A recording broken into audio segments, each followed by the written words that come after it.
So the formula for the Suns winning was simple. We should have just known it from the beginning. All you have to do is have KD and Booker combine for 86 points a night. See, look, it's just that easy. Granted, the beginning of the game was all Book. The middle of the game was a lot of Book. The end of the game was a lot of Book. He shot 20 for 25. Insanity. The only reason he had 2 free throws was because they fouled him with like 6 seconds left. So he was about to drop a 40 burger with no free throws. Unreal. KD started out pretty cold. I want to say he was 1 of 11 or 1 for 12 at one point. But at about the time when I was looking, which was roughly halftime, he had horrible shooting, obviously, but he was leading the team in rebounds and assists and blocks and plus minus, which single game plus minus is a kind of stupid stat, but he was doing other things when the shot wasn't falling, and it all added up and they won, which is good. Hopefully he can get his shot together. I don't think he's going to have 2 subpar shooting nights in a row. Kind of sort of games 2 and 3, but eh. And Book just has to shoot 80% again, and we're looking good. The biggest highlight, kind of low light, I guess, to me, is DeAndre Ayton getting benched for an undrafted guy. Good old Jock. That's his name. Almost purely out of effort. Because there was a play in the span of like 6 seconds. DeAndre Ayton gets blocked by Jamal Murray, comes down the court, gets boxed out, and ends up losing. He gets the rebound, but then he gets it poked away almost instantly. And then he gets a layup, teardrop, dropped right in his face by Jokic. And it's just, I don't know. The effort's not there. I hope that he can get his stuff together. But at this point, I'm not really going to hold my breath. The only other game since then that's happened was Boston won again. So they're up 2-1. They ruined Joel's MVP ceremony, kind of. And that sucks. But it's kind of to be expected. James Harden is having a stinker of a series. I think the stat was over the last 2 games, since his 45-point night, 46-point night, whatever, he is shooting 5 for 28. He's shooting like 5 for 28 in games 2 and 3 combined, and it's not good at all. They clearly got blown out in game 2. Oh well. But then it was a pretty winnable game up until about halfway through the 4th in game 3. Joel had a pretty good game. It wasn't so much as anybody's going out and dropping like 50 points to do anything. You know, everybody was consistent. Everyone on the Celtics, everyone on the Sixers, it was all just doing what they need to do, playing their part.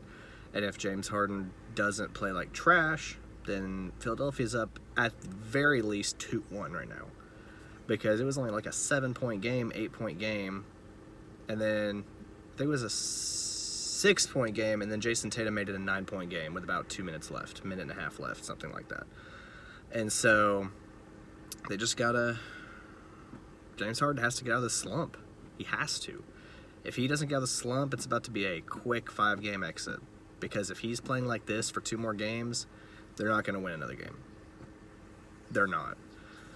So we'll see how that goes. Here tonight, today's Saturday, will be the Warriors and Lakers again, and then the Heat and the Knicks, if I'm not mistaken. So that'll be fun. But so far we've been having 1 game a night until tonight we have 2, and tomorrow we have 2 for Sunday. But it's been pretty interesting. I really thought we'd be down 3-0 right now. My little son's down there, but we pulled together. The biggest problem I have, KD and Booker combined for 86, I think, maybe 87. I think it was 86. And actually, I think it was 85. I think it was 46 and 39. Regardless, nobody else had double digits. Nobody else had even more than 8, and that was Jock Landale, I do believe is his last name. So you've got 2 dudes combining for 85 points, and then you have no one else in double digits, which, when Book shoots 25 times, I think Hitty shot 31 times.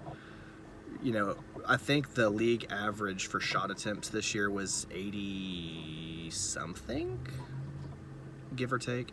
So if you've got 2 guys more or less taking 75% of your team's shots, it's going to happen.